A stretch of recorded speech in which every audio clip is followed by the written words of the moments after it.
15 vers 10. Deur die genade van God is ek wat ek is. Sy genade aan my was nie te vergeefs nie. Trouwens, ek het baie harder gewerk as al die ander. Eintlik nie ek nie, maar die genade van God wat met my is. En dan blaai ons na Galasiërs, die bekende gedeelte Galasiërs 2, vers 20. Ek leef nie meer nie, maar Christus leef in my. Die lewe wat ek nou liggaamlik leef ek in die geloof in die Seun van God, wat my lief gehad het en homself vir my oorgegee het. En dan die volgende gedeelte, dis nie op die bord nie, Efesiërs 2, vers 8 en 9, want uit genade is jy verlos deur geloof. En juist dit kom nie uit jouself nie, dis 'n gawe van God. Dit kom nie uit jou werke nie, sodat niemand op iets mag roem nie.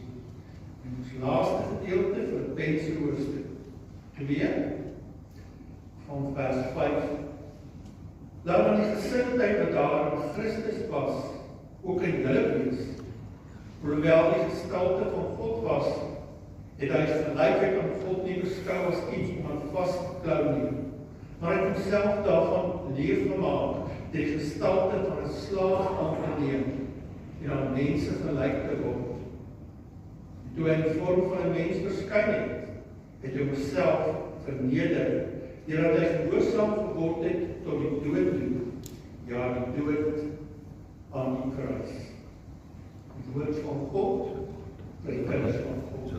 Kom ons naam, die Hemelvader, ons bid nou dat hy self aan die woord sal kom, dat hy ons harte en ons verstand sal verlig, en dat ons die blye evangelie sal hoor, dat u wil hê ons moet hoor.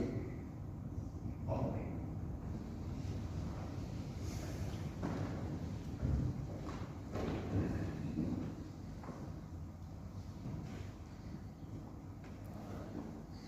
As jy dink aan 'n gemeente,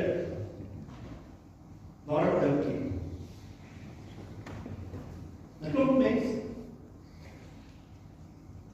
En in 'n gemeente is daar gewoonlik verskillende groepe mense.